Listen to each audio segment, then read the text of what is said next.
Om Sadashiva Samarambam Shankaracharya Madhyamam Asmadacharya Paryantam Vande Guru Paramparam Ishvaro Guratmeti Murtibeda Vibhagne Vyomavda Vyapta Dehaya Dakshinamutaye Namaha Sarva Vedanta Siddhanta Gocharan Tamagocharan Govindam Paramanandam Satguru Pranatosh Maha Om Shanti Shanti Shanti Hi. Então, continuando aqui, o primeiro capítulo, primeira sessão, verso 3 aqui. A gente está quase terminando, né? Esse aqui, na verdade, é a parte 6 que a gente está fazendo, que são várias partes, e muitas vezes várias partes se referindo ao mesmo grupo de versos. Então, aonde a gente terminou no encontro passado foi aquela conclusão, né? Aquele corolário, na verdade, ou seja, aquela conclusão que o Swami chegou, depois de tudo que ele expôs, é o seguinte, que tudo desse mundo manifesto, inclusive eu, tem um karanam, tem uma causa, né? E essa causa, na verdade, também está em tudo, ela é imanente a tudo. Então a pergunta dele é a seguinte: esse mesmo karanam, né, que eles chamam de Aksharam, Brahma, Bhagavan, Bhuma, Atma, também deve estar presente em mim também, né? E se esse karanam, essa causa, né, que aí está equivalendo ao próprio Atma, ao próprio Brahman, está em mim, será que esse Karanã, essa causa, também é a minha natureza essencial? Repara que isso aqui é uma investigação, né? O Swami está conduzindo passo a passo e fazendo, diante de cada suposição, as perguntas possíveis.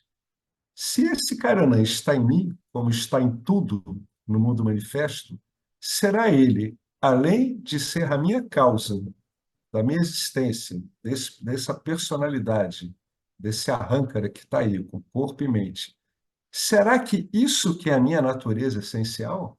É a grande pergunta que o ser humano faz, né? O que que eu sou? Aqui o Swami está colocando a pergunta: será isso também a minha natureza essencial? Se isso tiver uma resposta positiva,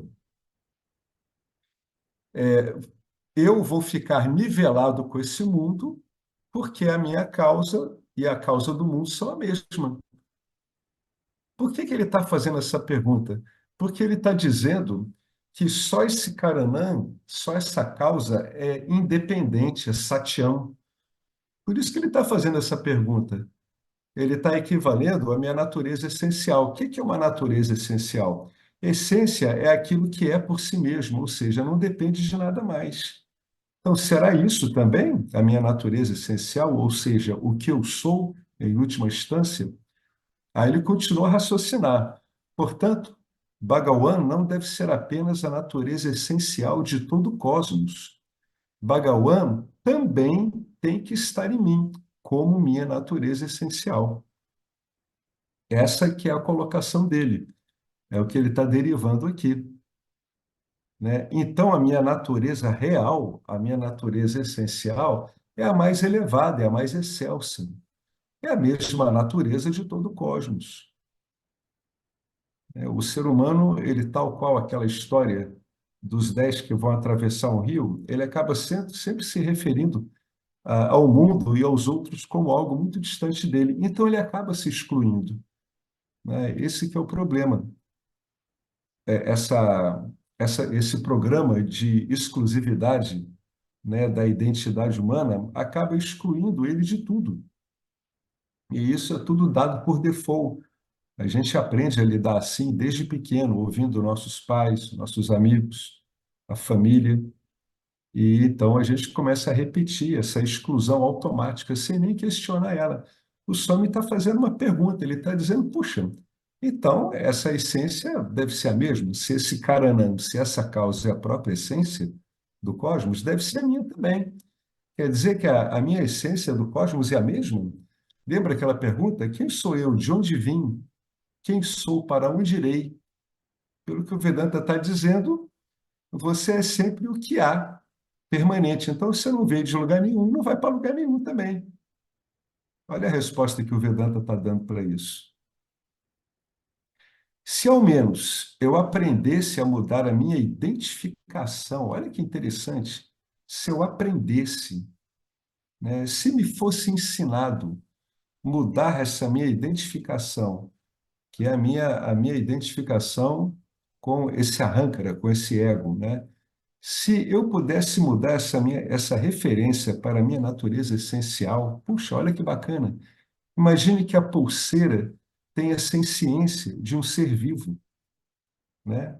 Então ela pode dizer: eu sou uma pulseira, mas depois de atingir a sabedoria, a pulseira também pode reivindicar o quê? Eu sou ouro. Ambas as respostas são possíveis. Ela pode dizer: eu sou uma pulseira, ou, como sua natureza essencial é ouro, a pulseira pode afirmar também: eu sou ouro, eu também sou ouro. Da mesma forma, esse Deus causa de tudo, né? Karanam, Bhagawan ou Brahman, é a minha natureza essencial. Portanto, eu posso treinar, eu posso ser ensinado, é isso que ele está querendo dizer. A minha visão pode ser ensinada, né, a não se dispersar nesse monte de carianzos efeitos e prestar atenção, visão no sentido figurado, né? A minha compreensão ela pode ser treinada de modo que a minha atenção se estabeleça na essência. Através de quê? Através de Shravanam, ouvir o Vedanta, Mananam, retirar as dúvidas que eu tenho com relação ao ensino, não é questionar o ensino, é tirar as dúvidas em relação ao que foi ensinado. Eu, na verdade, vou questionar a minha visão de mundo, se ela estiver em desacordo com o que eu ouvi pelo Shravanam. É isso que eu vou fazer, esse que é o método. Se a gente começar a questionar o ensino, a gente não vai dar tempo de saber se esse ensino funciona ou não, né? É aquela coisa, uma pessoa quer explicar alguma coisa para você, e você interrompe ela toda hora. Como é que ela vai conseguir expor alguma coisa, mesmo que esteja errada? Na verdade, não vai dar nem para saber que ela está errada, se for o caso. E, finalmente, o Nididhyasana, que é uma contemplação na sua experiência ordinária do dia a dia. Você aí está garimpando o ouro que você é, de todas as ideias que você tem errôneas sobre a experiência, sobre você mesmo, e por aí afora, né? O Nididhyasana muitas vezes é traduzido como contemplação. Contemplação de quê? Contemplação da minha natureza essencial, né? Do Brahman que sou, né? Diante de qualquer experiência, diante de qualquer evento, diante de mim mesmo, das minhas crenças, de tudo, de todas as interpretações que eu tenho que corrigir para me encontrar como esse Brahman. Então, através disso, básico do Vedanta, né? Ouvir, raciocinar, e então contemplar, que alguns dizem que é a meditação vedântica, Nididhyasana, eu posso treinar-me para reivindicar. Eu sou ouro. Ou, em vez de ouro, deveríamos acrescentar Aham Brahmasmi. Eu sou Brahma, né? Ou Brahman. As palavras significam a mesma coisa. Brahma, Brahman.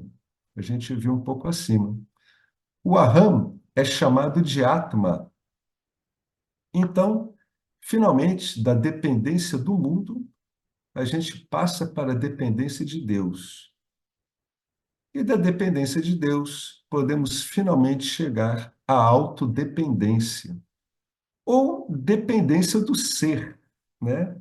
Mas é mais interessante a autodependência, porque aí o estudante já está se reconhecendo como a única essência, né? O único Karanam possível de toda a manifestação. É o um sem um segundo, que algumas Upanishads falam. Assim, eu entendo o ser ou a mim mesmo como o quê? Não como um efeito, né? Não como esse jiva, que é um efeito, né? O karya jivaha, mas como karanam brahman. Quando eu puder fazer isso, eu terei chegado aqui. A autodependência. Eu não dependo de mais nada. Eu vejo o mundo e o dito Deus criador, né, que tem tantas religiões, como eu mesmo. Então, aquela tríade ao qual chega uma criatura que acredita em Deus, né, eu, Deus e o mundo, tudo fica reduzido a essa mesma essência. A essência de Deus, de mim e do mundo é a mesma. Olha que bacana. Bacana, né? Muito elegante. Mas ele vai fazer uma coisa aqui interessante, né? Ele vai devagar, olha.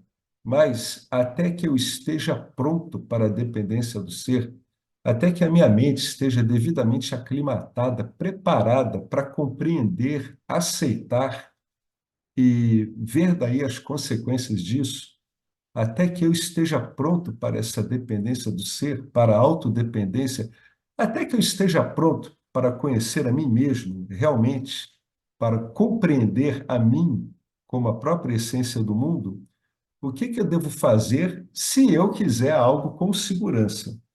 Com segurança é sem riscos e sem medo. Até que a autodependência chegue, que você tenha dependência de Deus. Então, são as coisas mais seguras que tem, né? Ou você tem dependência de Deus, que é o que se diz que é o posicionamento básico de um devoto de verdade, ou você vem para a dependência do ser, que seria a devoção não dual, uma autodevoção, a gente pode dizer assim também. Mas você nunca pode fazer o quê? Nunca seja dependente do mundo. Nunca seja dependente dos namarupa, dos nomes e formas. O que é o samsara? A dependência do mundo é samsara. O que é moksha? A autodependência é moksha. Toda a nossa jornada espiritual é da dependência do mundo para de Deus, e desta para a dependência do ser, onde Deus e o ser significam ambos Karanam. Deus, ser e existência, todos significam Karanam. Por isso que tem uma brincadeira que se faz em algumas aulas de Vedanta, quem faz isso é o James. O James diz que a árvore, não é que a árvore exista, a existência arvoreia, né? A existência é a causa da árvore. Então, existir, enquanto verbo que tem um sujeito, na verdade, para o Vedanta é um absurdo, é algo que não faz sentido nenhum. A existência é que flexiona como um monte de objetos, né? É isso que acontece, não o contrário. Até isso a pessoa tem que olhar com cuidado quando ela está raciocinando com ela mesma, está lá contemplando, tirando as conclusões dela.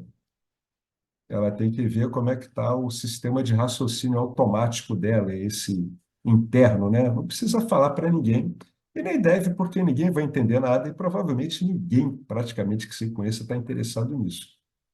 Então, esse tipo de investigação, ele é feito com você mesmo. Quando eu falo eu existo, eu estou me vendo como existência ou eu estou me vendo como um produto dessa existência de ser Deus, como um produto de mim mesmo? Do jeito que eu estou montado aqui, associado a esse jiva, eu tanto posso me olhar como um produto de mim mesmo ou como a causa de mim mesmo. Na verdade, posso me olhar como dois, né? Mas em essência, que é o que o Vedanta está interessado, e nós também, eu vou me olhar como causa, como a essência do que eu sou e a essência do que é esse personagem ao qual eu estou associado, né? Então, o Swami fez esse resumo aqui, e que é uma jornada espiritual. É evidente que o que ele está colocando aqui é uma jornada espiritual quando todo o corpo inteiro do Veda ele é compreendido, tanto a parte inicial, né, que é a parte ritualística, a parte meditativa, a parte de conhecimentos mais amplos, quanto a final, que se refere basicamente à natureza desse que está conhecendo isso tudo, a natureza desse que está fazendo rituais, que está meditando, que está louvando Deus, que está adquirindo uma série de conhecimentos, né? Como a gente já viu, astrologia, metrificação dos versos, etc., etc., etc. Esse próprio que está conhecendo a medicina dos Vedas, né? Que está aí em alguns livros, algum desses quatro Vedas tem bastante da medicina védica. Então, isso o que, que o Swami está falando, né? Esse passo da dependência do mundo para a dependência de Deus. Da dependência do mundo para a dependência de Deus é quando o indivíduo se torna espiritual, né? E finalmente disso, quando ele compreende que ele e Deus são realmente o mesmo, né? Assim como o mundo, que ele chama de mundo, ele estava chamando de mundo, né? Esse caminho que o Vedanta está colocando aqui é uma visão ampla, é quando você olha o Veda por inteiro, né? A Glória Arieira, ela comenta que o Veda, bem compreendido, né, ele leva a Vedanta, ele leva a parte final, invariavelmente, e daí leva a moksha. Então, se você realmente aprender essa escritura no seu conjunto total, inevitavelmente vai bater aí. É claro que há correntes aí que não aceitam isso. Tem várias classificações, né, dualistas, etc., até materialistas, mas tem correntes aí que usam os Vedas, como os Bhaktivedanta, do movimento para a consciência do Senhor Krishna, por exemplo, que eles entendem que há uma alma, né, universal e há as almas criadas, né, que nunca perdem a individualidade delas como produtos dessa grande alma. Então, continuam dualistas. Outro também é o Sankhya, que hoje em dia também se usa bem pouco. Mas, se for levar adiante todo o Vedanta, né, principalmente focando ali os Upanishads, é muito difícil sustentar um Upanishad, e tem uns que fazem, né? Mas é muito difícil sustentar que um Upanishad ele é dual. É preciso fazer uma certa estrepulia de interpretação para isso, né? Tentar procurar algum sentido naquelas palavras em sânscrito que cabem nisso. Em geral, acaba se chegando a essa visão não dual. Então, aí bate no final ali dos Cálicas, né, de Gaudapada, em cima do Mandukya. Simplesmente nada ocorreu, não tem causa, não tem efeito, você só tem ser, né? Esse é o final. Não é que tenha ou não tenha, é que o debate sobre se tem uma causa ou não se torna irrelevante. Sabe por quê? Porque quando a pessoa ela tem claro para ela que só há mesmo um, sem um segundo, só há um único, todas essas questões perdem importância, porque elas foram suscitadas pela insatisfação humana com a sua suposta limitação.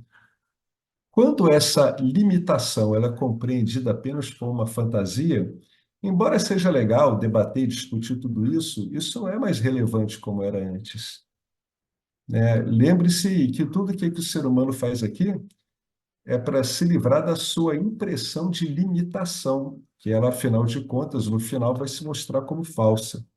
É aquela coisa, o fundamento último de todos esses meios de conhecimento não é descrever o mundo, né? E nem dizer como ele ocorreu ou não ocorreu, é fundamentalmente livrar o ser humano do sofrimento. Que sofrimento é esse? Ele é causado basicamente pela visão clara que o ser humano tem de si como um ser limitado na manifestação. É disso que todos esses meios lidam e é com isso que o Vedanta lida de um modo tão brilhante, né? Mas é bacana saber isso tudo? Sim, é bom, é legal, é importante. Para cada visão que você está tendo num determinado momento da sua vida, para cada setup, para cada configuração mental que você está tendo, emocional, tudo, o Vedanta vai te atingir no ponto que você está. E ele vai te aprofundar para dentro do que você é de verdade, a partir de onde você está, não se preocupe. Né? Esse monte de livro, texto do Vedanta, só existe em profusão porque nós temos muitos setups mentais e emocionais. Se a gente tivesse um só, bastaria um verso, bastaria três, quatro versos. Mas como a gente tem várias configurações, para cada configuração dessa você tem um ensino apropriado, né? Então, olha que interessante. Toda a jornada espiritual, olhada desse ponto de vista amplo, né? Olhar o Veda inteiro, ela é da dependência do mundo, né? Que uma vez que ela seja realmente assimilada, ela dá um duro golpe na pessoa, que é quando a pessoa descobre o samsara, ela se vê limitada diante do mundo. Então, toda a jornada é da dependência do mundo para de Deus. O cara é um ser espiritual, ele está separando o mundo. Quando ele é espiritual, ele separa tudo em espírito e matéria. Finalmente, ele vai para o que ele está chamando aqui de autodependência, devoção não dual. Aí, as noções de matéria e espírito perdem relevância também. Né? O Nisargadatta dizia que ele não estava dando mais a mínima para a espiritualidade, mas é claro que ele não podia falar isso, porque ele ia sofrer tanto problema, tanta censura de outras pessoas, de brahmanes, tudo, que ele preferia falar isso só para um grupo pequeno de pessoas. Quando a coisa ficar clara, não faz mais sentido falar de uma vida espiritual ou material. Isso perde totalmente sentido, né? Portanto, Shaunaka faz a pergunta, né? Aqui tem uma tradução livre dessa pergunta que ele faz. Tradução livre. Qual a causa que, uma vez conhecida, torna todo o efeito conhecido? Torna todo efeito conhecido como o quê? Como a própria causa. Pronto. Né? Da causa viestes, da causa está sendo demonstrado que nunca saístes. É isso que está acontecendo. Conhece aquela historinha, a volta dos que não foram? Você não foi para lugar nenhum. Você está voltando para onde? Está voltando para o local de onde você nunca saiu. O que estava ocorrendo conosco? Estávamos literalmente viajando, né? Inclusive viajando num pesadelo, achando que é real. A pergunta é muito profunda e significativa, né? Por que ela é muito profunda e significativa? Porque Shaunaka, ele é um investigador muito qualificado. E a gente sabe por que é que ele se tornou qualificado. Porque ele realizou regularmente os cinco grandes rituais, e com certeza nesses cinco grandes rituais, além de tudo, estava incluído ali muita devoção, né, ao Ishta Devata dele, simbolizando o Bhagawan, e estava incluído ali é, muita meditação, muito karma yoga. Então, por que ela é profunda e significativa? Porque realmente esse discípulo ele é muito qualificado, né? Então, a pergunta é muito profunda, não é brincadeira, ela é feita por um discípulo de calibre grande, pergunta muito profunda e significativa, e detalhes da qual iremos estudar na próxima aula. Então, aí agora a gente chega na parte 7, né, dessas aulas do Swami. A gente está continuando no capítulo 1, na primeira sessão. Cada capítulo tem duas sessões. E agora ele vai falar dos versos 3 a 5. Na parte anterior, ele falou até o verso 3.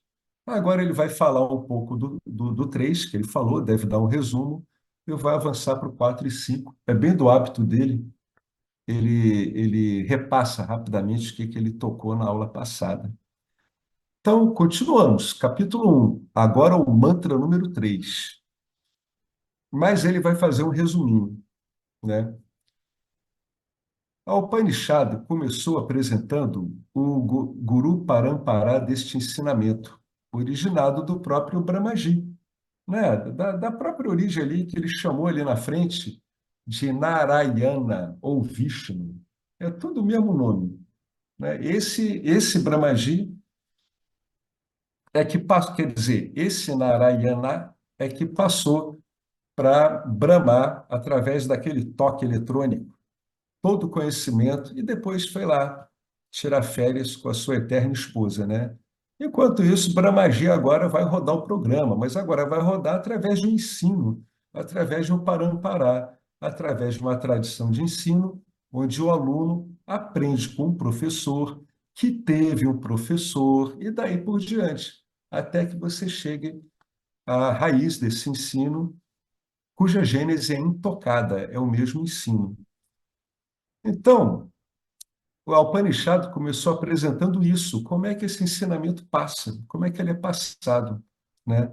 Tudo isso para indicar que este é um ensinamento de origem divina, ele é uma revelação e, portanto, é sagrado e válido para todos. Ele é independente, né? Não precisa de confirmação nenhuma, até porque a gente já viu nas partes anteriores, na introdução especialmente, que ele não tem como ser confirmado por nenhum outro meio de conhecimento, porque os outros meios de conhecimento são sensoriais e não se prestam a esse tipo de estudo que está fora do escopo dos sentidos, né? Depois de mencionar alguns acharyas no Parampará, alguns professores, essa é a palavra para professor, agora o Upanishad chegou aos dois últimos acharyas, Angiras e Shaunaka. Toda a Mundaka Upanishad está na forma de um diálogo entre Shaunaka e Angiras. Shaunaka aproximou-se do guru Angiras com reverência, com Shirada e Bhakti, né? Ele sabendo da natureza autônoma do conhecimento que Anguiras tinha, né? É um conhecimento que não está ali para ser questionado pelos condicionamentos mentais dele, porque os condicionamentos mentais dele não alcançam esse conhecimento, a gente já viu por quê. E também ele se aproximou com Bhakti, com reverência, né? Sabendo respeitar aquela tradição de ensino. Ele fez uma pergunta. O seu questionamento é profundo. Toda Upanishad, toda a Mundaka, ela é uma resposta a essa questão. Na última aula, analisamos a pergunta em si e vimos o seu significado. Qual é a verdade por trás da criação? Através desta pergunta, o estudante perguntou pela causa de todo o universo. Qual é a causa de todo o universo? Jagat Karanam Kim. Esse é o ponto. Essa pergunta reflete uma compreensão muito embasada. Está de novo falando de Shaunaka, a qual devemos observar, né? Ela é digna de nota, já que vamos usá-la não só por toda a Mundaka, como também em outros Upanishads. Aí ele vai retomar aqui, ele vai dar aquela pincelada básica. Quais são as diferenças entre Karanam, a causa, e Karyam, o produto? Vimos quatro diferenças fundamentais contrastantes. Elas são opostas umas às outras, tomando o exemplo do ouro e ornamentos. Quais são elas? Ele fala aqui, ó, Karanã, a causa, ela é única. Ela é o um sem o segundo, não há outro, não há outro. Por isso que não se fala de um. Quando você fala de um, em geral, a gente já pensa no dois. Pensou no dois ou no três. A melhor palavra aí é único. É aquele único sem um outro, que algumas escrituras traduzem como aquele sem um segundo. Eu demorei um tempão, eu não sabia nada disso, eu achava que não tinha um outro segundo em termos de tempo, né? O segundo dois, o segundo número três. É aquelas coisas que a gente pensa quando não tem orientação nenhuma, né? Então, a causa é única. Agora, contrastantemente, os produtos são muitos, são infinitos. Então, a causa é uma. Os produtos dessa causa única são infinitos. A segunda, Karanam, ela é substancial, ela é essencial. E o efeito é meramente um namarupa, é meramente uma forma e um nome, né? Ele volta ao exemplo do ouro. O ouro, por si só, ele é substancial em relação aos ornamentos. Os ornamentos são meramente nome e forma, não são substanciais. Não existe nenhuma substância chamada pulseira, nenhuma substância chamada anel, brinco. A substância é sempre ouro apenas. Em sânscrito, substância é chamada de sara. Karanam é sara. Karyam, que é o efeito, é a sara, né? Não tem medula, é oco, vazio. Então, a terceira diferença, Karanam é Nityam, ou seja, ele perdura sempre, né? Ele não é criado, não há esforço para mantê-lo e ele não chega ao fim. O ouro estava lá antes da fabricação e produção de ornamentos. O ouro continua lá mesmo quando os ornamentos estão feitos. E o ouro continuará lá quando os ornamentos forem derretidos. Aqui tem uma frase aqui que numa tradução livre, ela quer dizer o seguinte, ó: Karanam permanece no passado, presente e futuro. Então, está querendo dizer que Karanam é atemporal, ou seja, ele não passa pelas transformações engendradas na dimensão espaço-temporal. E ele fala agora de Carian. Isso aqui seria uma coisa assim: Carian responde pela origem desse momento agora, propriamente dito, ou que Carian responde pelo devir.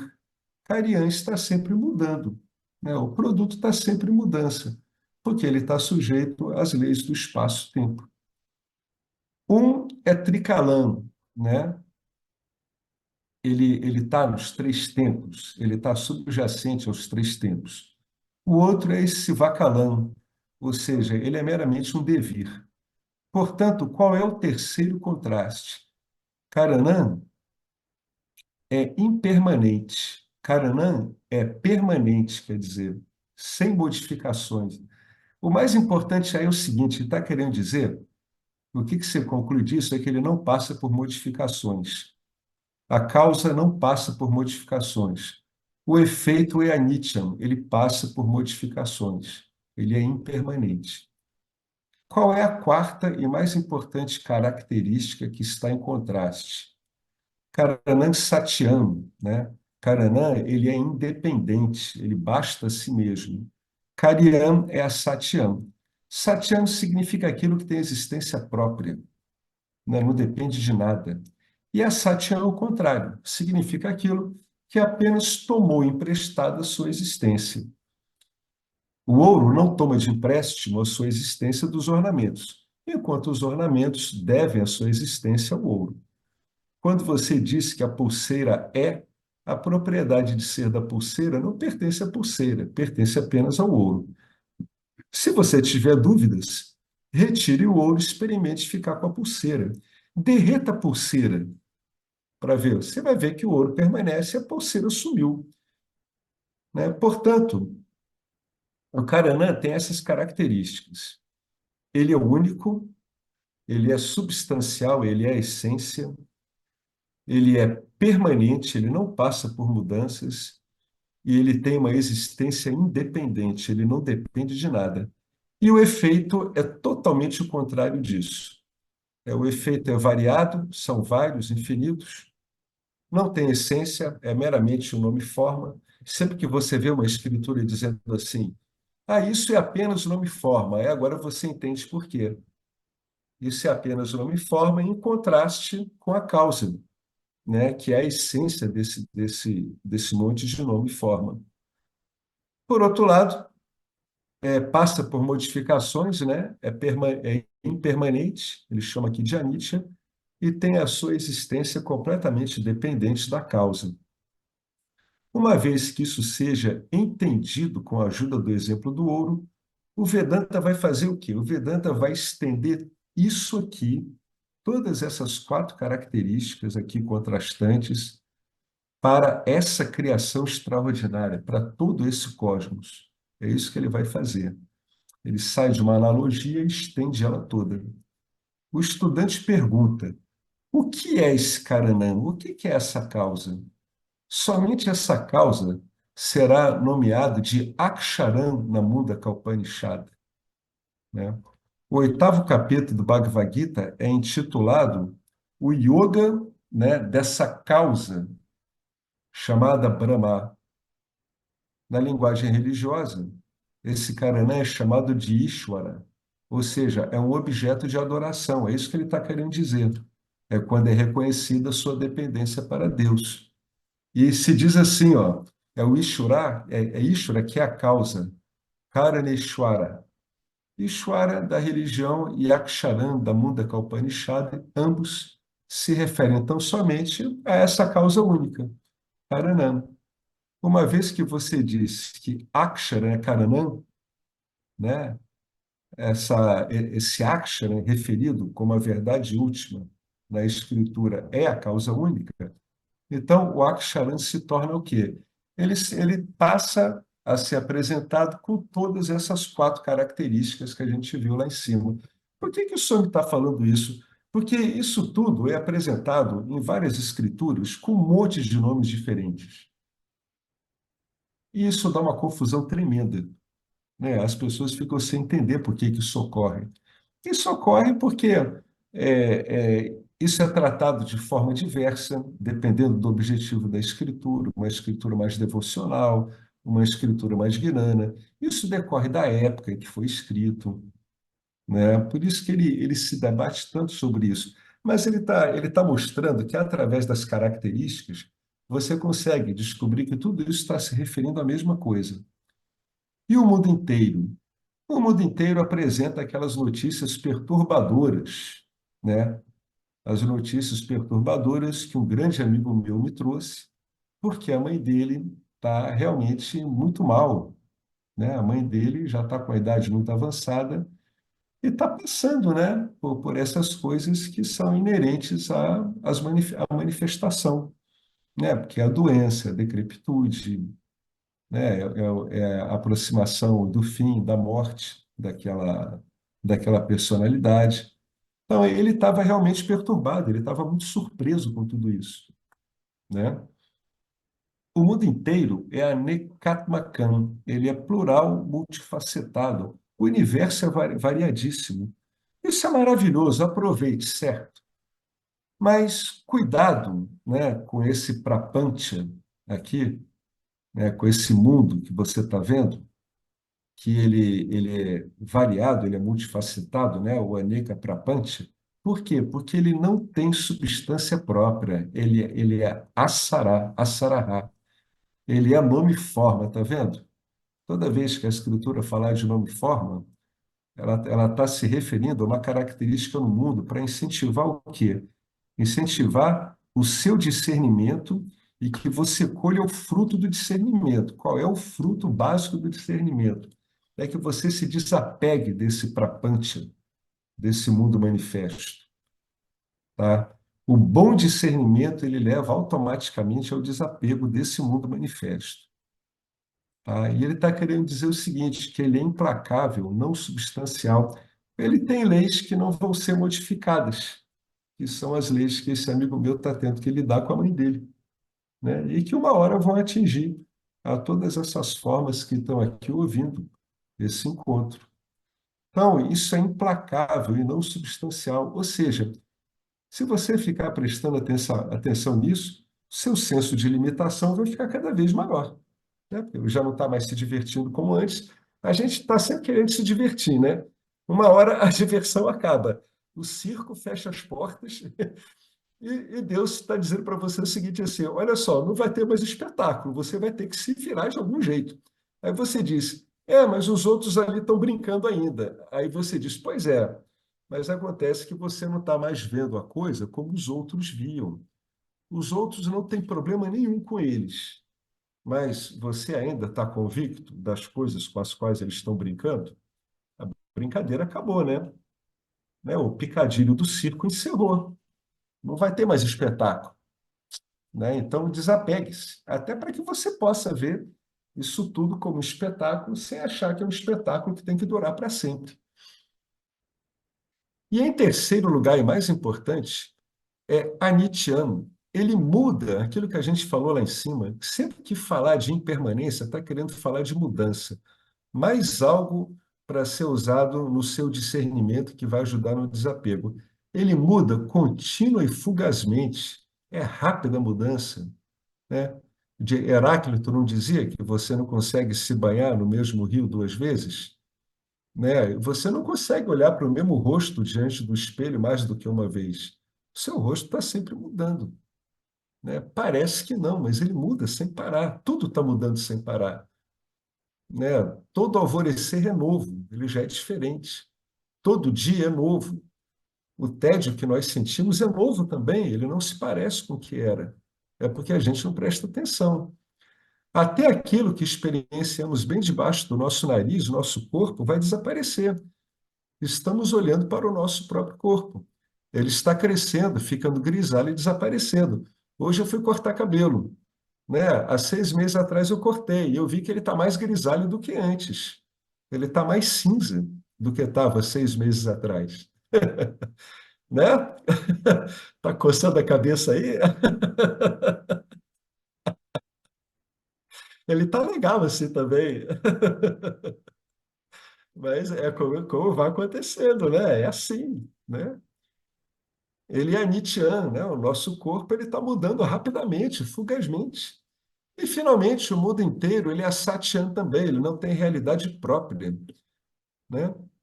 Não tem existência própria, é não existente, tá? Esse é o conceito fundamental de não existência em Vedanta. É que ele não tem existência própria independente. O mundo manifesto, ele não é manifesto por si mesmo. Ele não tem existência por si mesmo. Aí muitas escrituras dizem assim: ele é não existente, o que é o modo mais rigoroso e correto de dizer, já que a existência cabe apenas ao ser. Outras traduções botam assim: ele é irreal. Bom, aí tem que ter um pouquinho de cuidado, que você tem que fazer uma ressalva. Tudo bem, vamos chamar ele de real, mas não se esqueça de que ele é experimentável. Você pode experienciá-lo e é essa experiência dele que está te levando a ter esses problemas, né? Então, o mais correto é dizer que ele é não existente, porque a existência cabe apenas à essência. E mais tarde vamos denominá-lo especificamente como a famosa mitiá, né? Aquilo que existe, que é não existente, porém experienciável, que não tem realidade própria, que algumas traduções colocam como irreal, não existente. Só para ter cuidado com esse monte de palavras para não dar confusão. Aí ele fala do Bhagavad Gita, capítulo 2 verso 16. Eu peguei essa tradução do próprio Vedanta Brasil, nas aulas que o professor Arlindo está dando sobre o Bhagavad Gita, né? A maravilha do Bhagavad Gita. Não há existência para o irreal, para aquilo que não tem existência própria. É o que Krishna está querendo dizer. Não há existência para aquilo que não tem existência própria. Não há não existência para o real, porque só o real existe. Ou seja, não há inexistência para o real. Só o real existe. A verdade de ambos, né, do irreal e do real, é de fato conhecida por aqueles que veem a realidade. Então, lembrando o Bhagavad Gita, isso aqui que a gente acabou de ler aqui, e aprendendo sobre este Karanam através desse meio, né, de conhecer, Karana, Vidya, o meio de conhecimento de Karana, do efeito de Brahman, a gente tem duas vantagens. Uma é uma vantagem intelectual, uma vantagem de compreensão, né? Outra é uma vantagem emocional. Qual é a vantagem intelectual de que você tenha isso, ó, esse conhecimento dessa causa única do mundo, Ishvara, né? Karaneshwara Yanam. Qual é a vantagem de você ter esse conhecimento, né? Eu gosto desse termo, Karaneshwara Yanam. A vantagem intelectual é que conheço a verdade de toda a criação.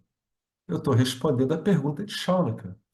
Conheço a verdade de toda a criação. Como que? Como eu mesmo, né? Como eu mesmo. O intelecto sempre busca a verdade. A busca pelo significado, a busca pela verdade, é uma busca inata do intelecto humano. Está no programa do intelecto humano. estamos inicialmente preocupados com diversas atividades mundanas. Ganhar dinheiro, comprar uma casa, de preferência em Chennai, o que está cada vez mais difícil. E aqui no Rio também, está tudo cada vez mais caro. E quando estamos ocupados com atividades superficiais, não nos apercebemos da busca interior. Ou seja, nós não estamos com um viés espiritual. Às vezes as pessoas dizem que são espirituais, mas elas, na verdade, elas meramente transformam a relação espiritual delas numa mesa de negociações, né? É uma praça de camelotagem onde Deus aparece em vários banquinhos de camelô, aí negociando a felicidade da família, a obtenção de sucesso profissional, negociando uma casa, etc. Não é disso que ele está falando. É quando a gente percebe realmente que é preciso um mergulho mais aprofundado, né?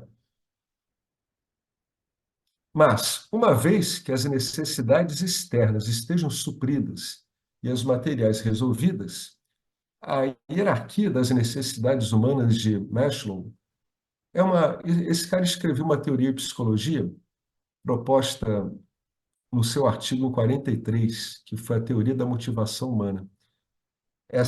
Esse artigo ele diz o seguinte, que quando as necessidades superficiais se encontram satisfeitas, o intelecto sempre vai fazer a pergunta: qual é a verdade por trás do universo?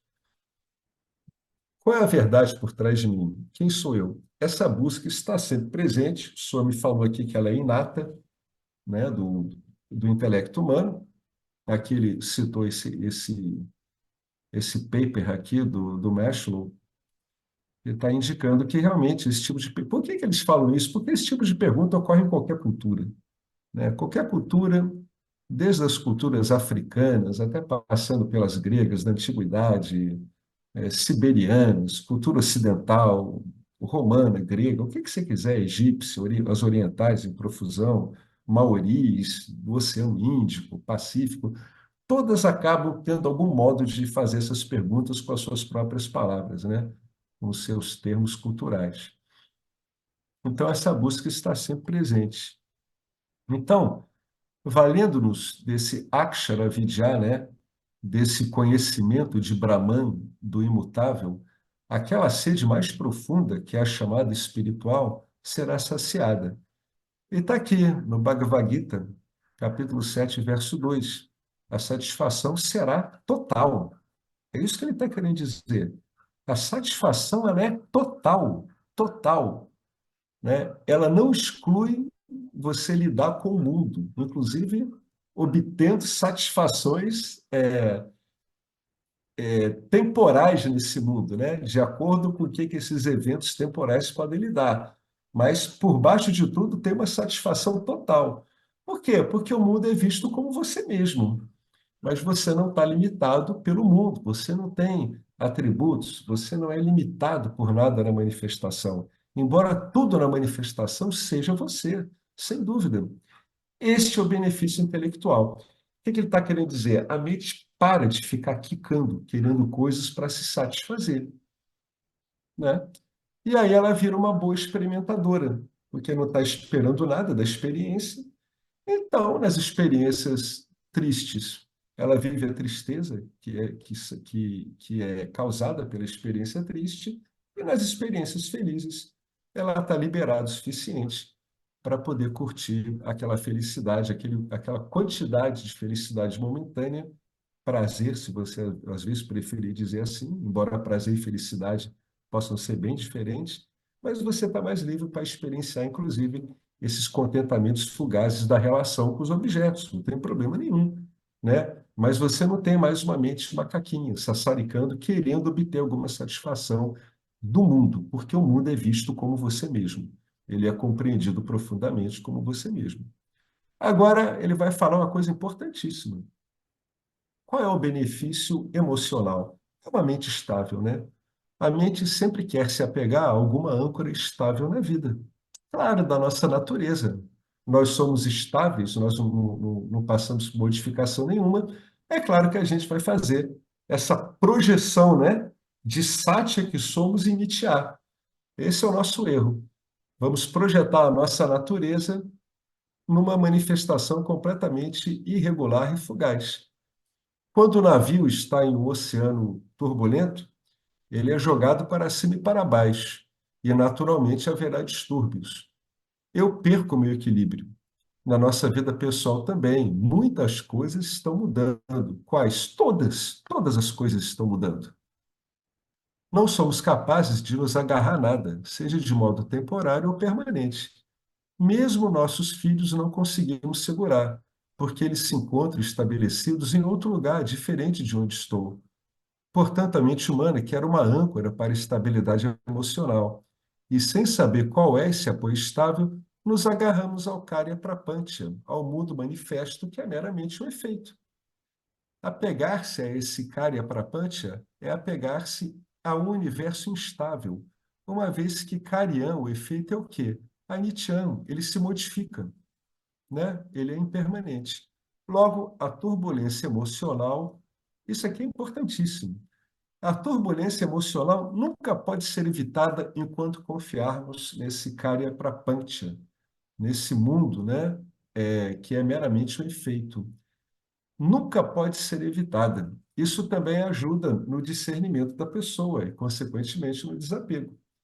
Ela nunca vai conseguir estabilidade emocional se ancorando em nada do mundo manifesto. Que nada, nada mesmo, nada, absolutamente nada. Hoje eu vi um bilionário desses que está usando um monte de técnicas para ficar jovem sempre. Claro que ele está fadado ao fracasso, né?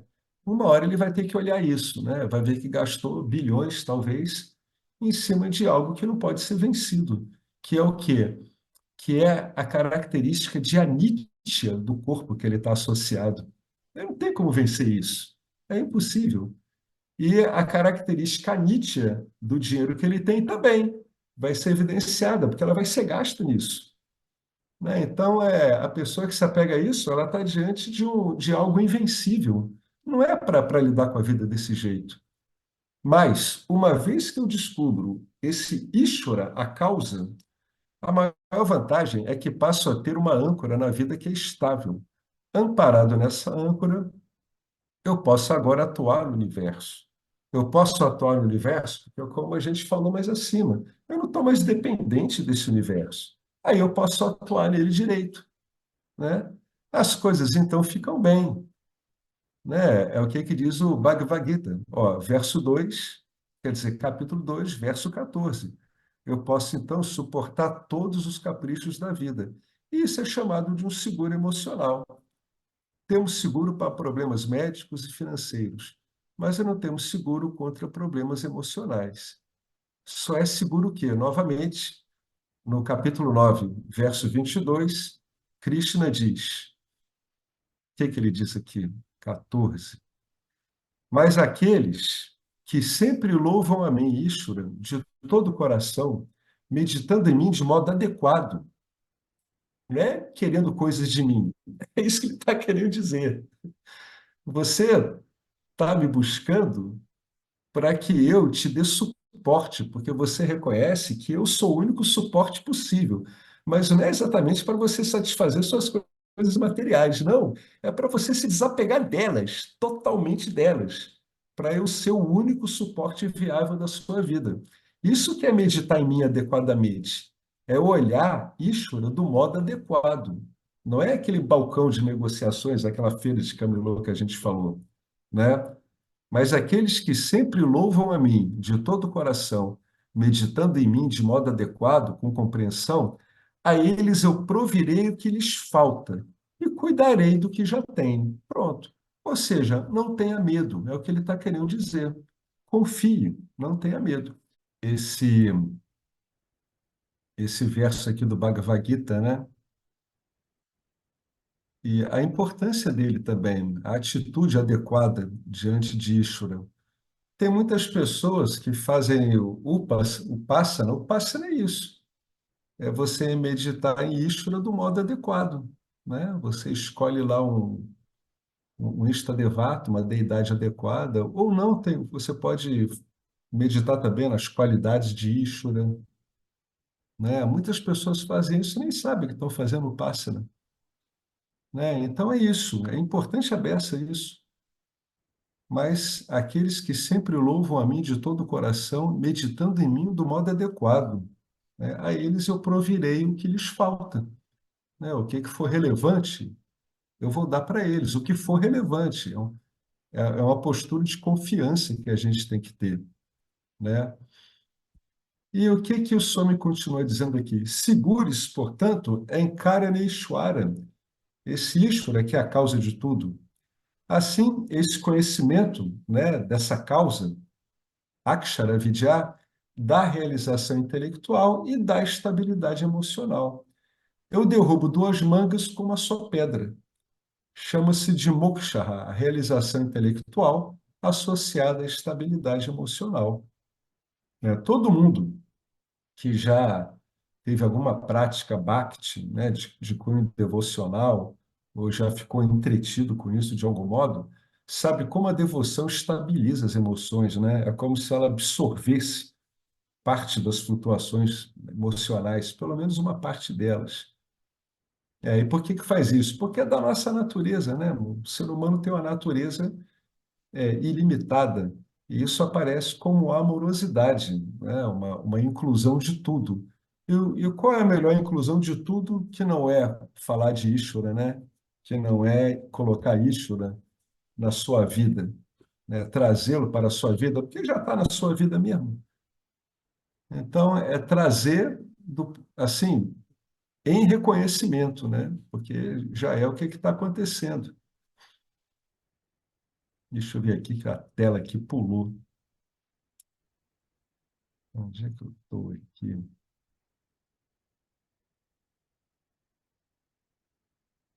Caramba, só um momentinho.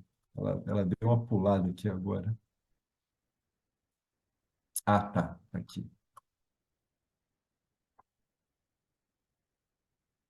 Então, o estudante Shaunaka quer moksha, ele está determinado a conseguir moksha. Lembrem-se, uma das qualificações do estudante é ele querer realmente a liberação. Consequentemente, ele fez essa pergunta, né? Que a gente pode decompor assim: sabendo qual causa eu posso conhecer a essência de tudo? Que causa é essa? Até aqui vimos na última aula, foi então aquela retrospectiva que o Swami sempre faz. Agora vamos para o mantra número 4, né? E como é que Anguirás responde a ele? Há dois tipos de conhecimento que podem ser adquiridos: o conhecimento inferior e o superior. Assim dizem os conhecedores de Brahman. Agora, o guru ele está satisfeito com a abordagem e a pergunta do discípulo, né, do aluno, do Sishya. Portanto, uma vez aceito o discípulo, o guru prossegue com o ensinamento. A partir do quarto mantra, começa o ensino da Mundaka Upanishad. Agora começou o ensino.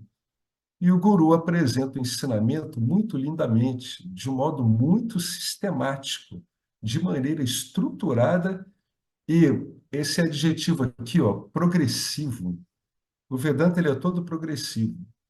Ele pega você onde você está e progressivamente ele vai te conduzir a praticamente uma não pergunta, né? Como eu repetidamente afirmo, a menos que as escrituras sejam estudadas sistematicamente, nunca poderemos obter todos os seus benefícios. Eu dei o exemplo que você lembra. Imagine que você tem um terreno vazio e dois caminhões carregados de tijolos são despejados naquela terra. Ora, o que vai acontecer? Todo o terreno vai ficar ocupado por pilhas de tijolos. Não serve para nada, né? Nem a terra é útil, nem os tijolos são úteis. A terra não é útil porque está ocupada por tijolos. Os tijolos não são úteis porque estão empilhados, estão dispostos ali de qualquer jeito,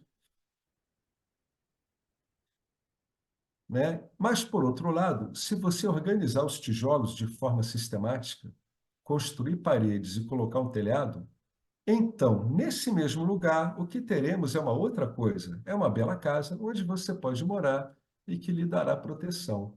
De forma similar, quando você lê diferentes livros espirituais escritos por diferentes autores, uma palestra aqui, uma palestra lá, e um livro aqui, outro ali, você vai conseguir o quê? Você vai conseguir um monte de ideias, tá? Não mais do que isso. Tal qual o caminhão carregado de tijolos.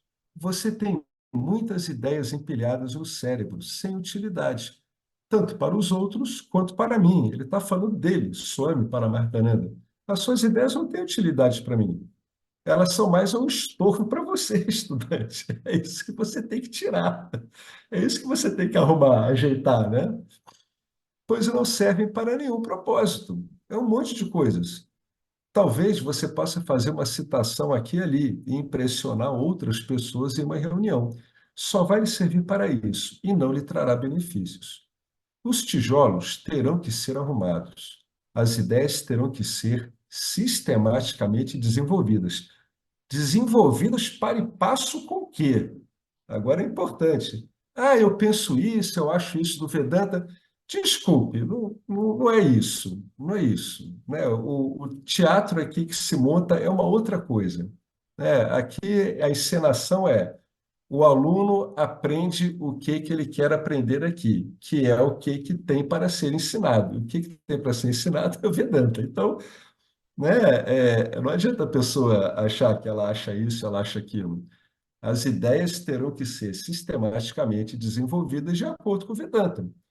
As suas ideias que não têm a ver com o Vedanta, você vai aprender a colocá-las de lado, pelo menos temporariamente, e trocar elas operacionalmente no seu dia pelo que é apresentado pelo Vedanta. Para quê? Para que dê resultado, para que você veja se o sistema funciona, né?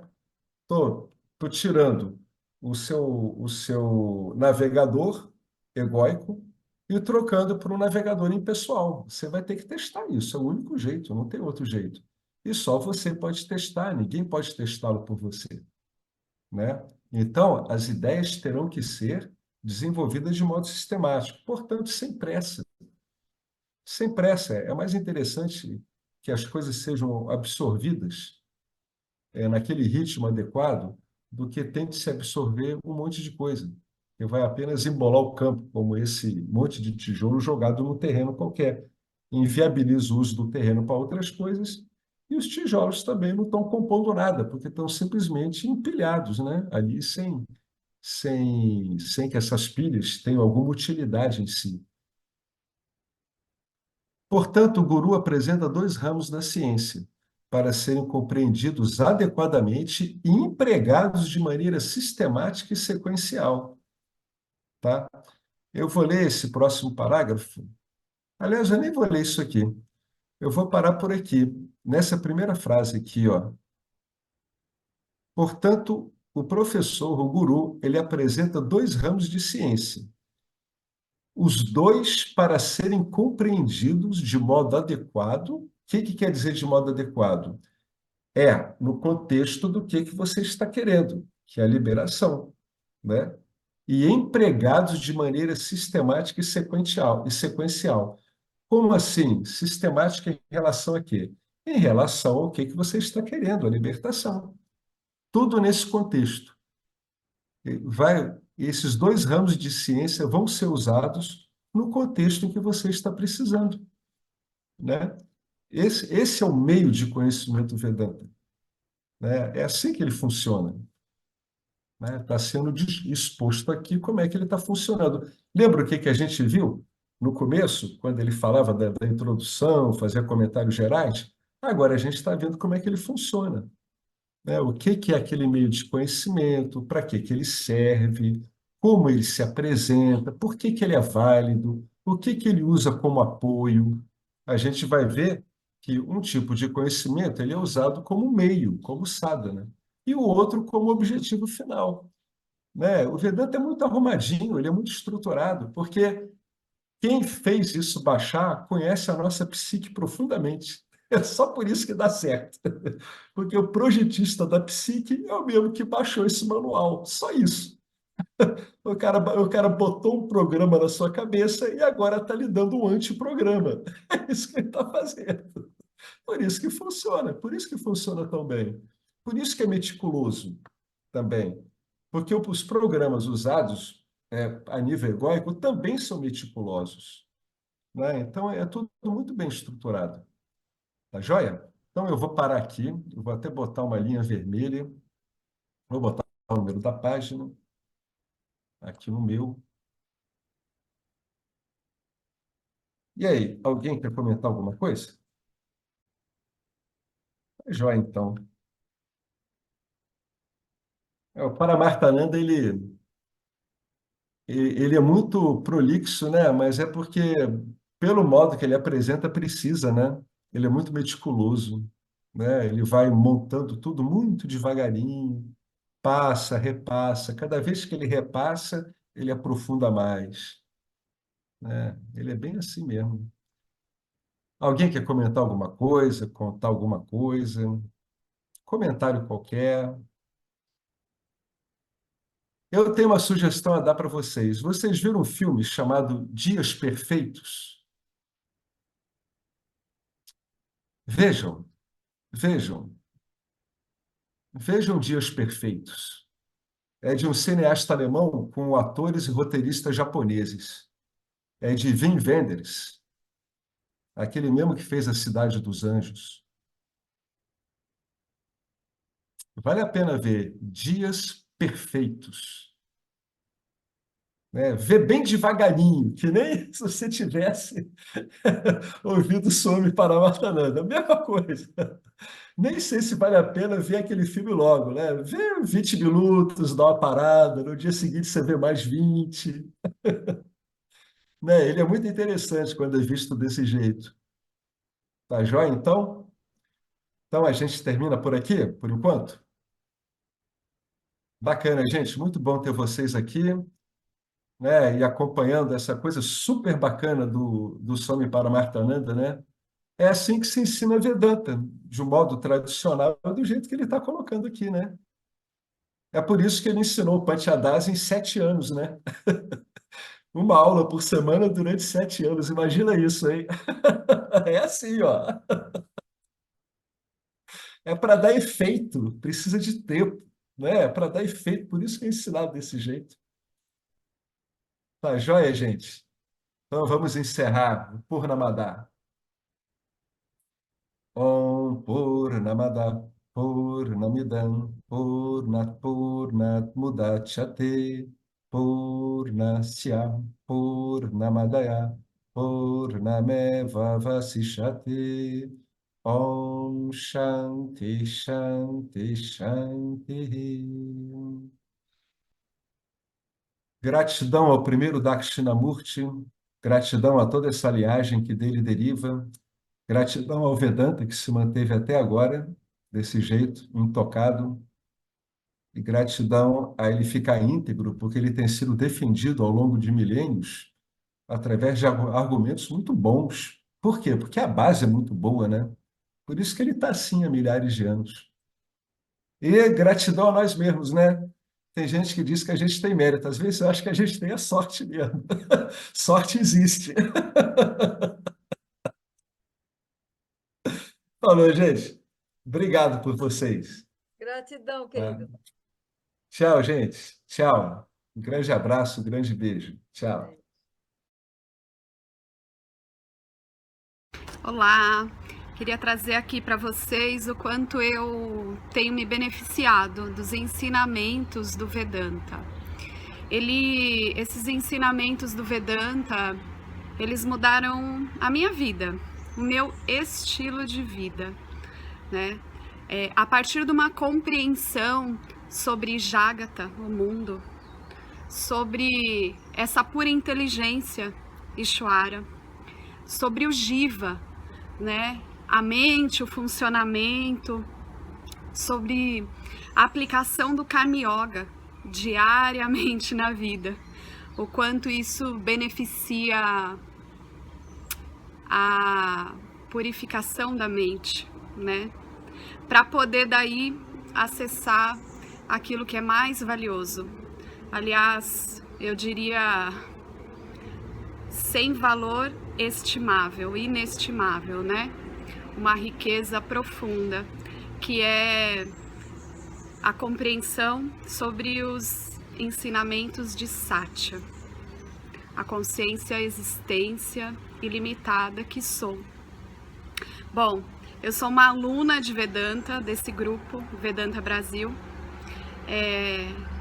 que iniciei a jornada, estou no começo da jornada, mas essa jornada seria impossível sem o apoio diário de um professor qualificado, o professor Arlindo Nagar, nosso professor, que dedica a sua vida, que dedica as batidas do seu coração exclusivamente para o ensino do Vedanta.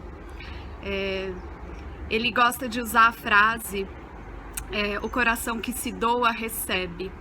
Então ele é esse coração que doa. E aí a minha pergunta e o meu convite é: e você? Tem se beneficiado também dos ensinamentos, da compreensão, da clareza desses ensinamentos que são trazidos para nós? Sim? Se sim, o coração que doa recebe. Então o convite é: se você se beneficia, você pode também fazer uma doação. Essa doação, ela é necessária, apropriada, para a manutenção, né, desse ensinamento vivo diariamente para nós. E é um convite para que a gente possa nutrir esse grupo com o dar e o receber. E se você se beneficia, tenho certeza, qualquer valor mensal é suficiente. É o valor que o seu coração sentir, mas é um valor apropriado.